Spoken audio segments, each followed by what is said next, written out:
Hey there, I'm Ken, this is Canadian Retro Things, and today it's time to do some stuff with my TI99 4A computers.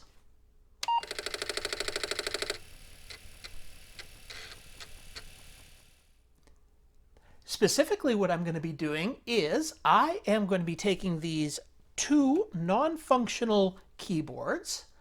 These are ones that I pulled out of a couple of my computers, and I am going to turn them into one working keyboard and put it back into one of my computers. But before I start pulling things apart and soldering and desoldering stuff, I gotta thank the sponsor of today's video, PCBWay. PCBWay is the home of the $5 for 10 PCBs deal. But what if you don't have a PCB design of your own to make?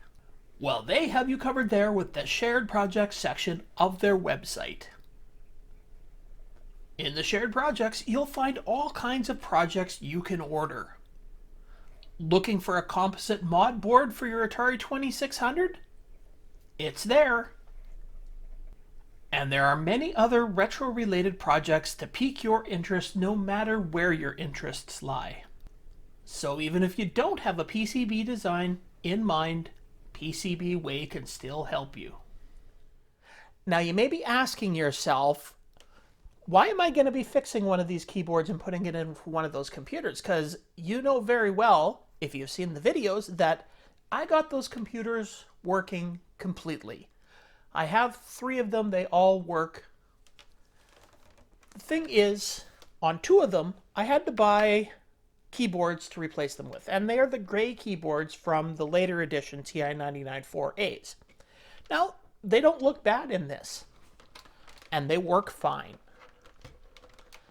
The thing is that they are the membrane keyboards, and they don't feel nearly as nice as these keyboards, which are actually, I guess, basically little switch keyboards. So I want to get one of these keyboards working and put it back into there to replace one of my replacement keyboards. Then I'll have a spare. Well, I guess now it is time to take a closer look at these keyboards, start testing some stuff, and then figure out what we have to do. And I guess the next thing you may be asking yourself is, what exactly is not working on these keyboards? Well, if you remember correctly, this one, the space bar was completely jammed in place. Well, I eventually pried it off, but as you can see, the switch on this one is completely broken off. So, yeah, it's just, by prying it out, it broke. It just shattered. I don't know what somebody did to it, but yeah. And on this one, I did a bunch of looking at it just visually, and I discovered that the cable is quite broken on this one. So what I'm going to do is I'm actually going to test to see that the keys are working here with a continuity tester. And if this one is working, if all the keys are making a good connection, I am going to desolder the connector off of this one and put it on this one. So what I need to do now is test that each of these keys are making a connection. So I'm going to do that. As you can see, there's 2 little points side by side all over the board here. Well, those are the connection points for each key. And in essence, when you push a key, it's making a bridging the connection there. So in theory, when I'm holding the key down, have to hold the key down because I only have 2 hands. This is time it would be nice to have 3, but there we go. That one works.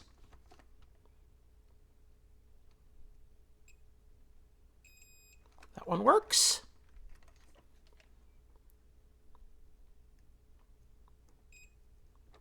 That one works. So what I have to do is go through and test each of these points, make sure that they're all working. If they are working, I will desolder this ribbon cable, desolder this ribbon cable, and solder this ribbon cable onto here. Well, the good news is that all of the keys work. So let's do something about getting this off.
After a bunch of delicate manipulation, I finally got this all in. There always seemed to be one wire that just didn't want to go in and would bend up.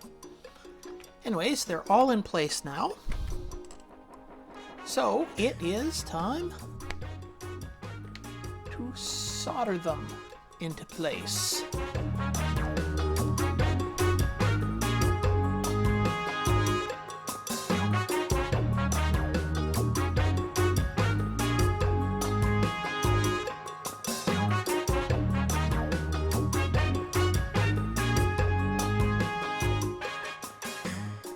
And now it is time to take apart the TI99 4A.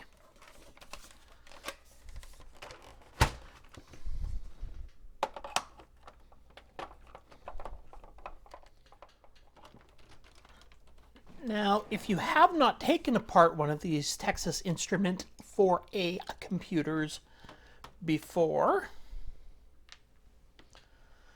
then the first thing you have to do is, there's a power switch on the front here. It has to unclip. And you can lift the top off, and you basically got three separate pieces. You've got the power board, the computer, and the keyboard. So, to get to the keyboard, I don't... just have to start taking everything out. Start with the power board.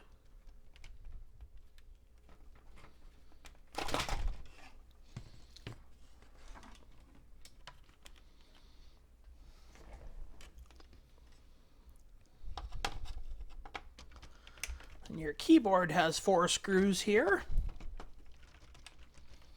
Although you should be taking the keyboard out last. So first you got to actually take out the screws here that are holding the main computer in. And once you have the main computer out,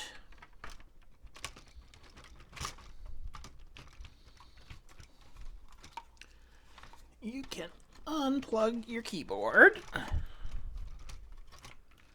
we go. So as you can see, quite different keyboards. As I said, this gray one has a membrane in it that actually over time can start falling apart. And this one is made up of nice little switches. So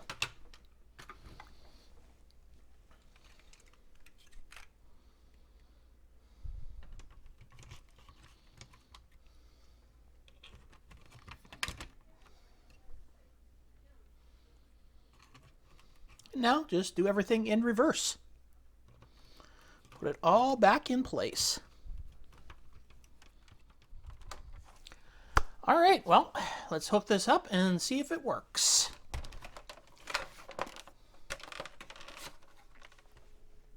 All right, we've got the computer hooked up. Now it is time to turn it on and see what happens. Well, it still works. I didn't break it. Oh, and by the way, you may notice a different colored light down here. Well, the LED for this broke off, and I didn't actually show it, but I just soldered a new one on there. I decided to go with green just to make it a little bit different. All right. Any key. There we go. 1 for basic. Okay, we are in basic, and keyboard looks like it is working. Although, looks like a couple of the keys are doing some double pressing or triple pressing. Interesting. But it looks like everything is working, so that is definitely a big plus. Shift. Shift. Yep, the shift keys work. Excellent. But, of course, the most important thing about one of these computers is games. So, plug one in and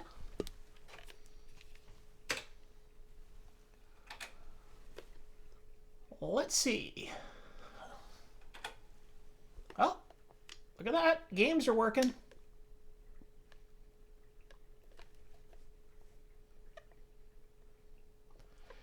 And isn't that the most important thing about these old computers? Keeping the games going.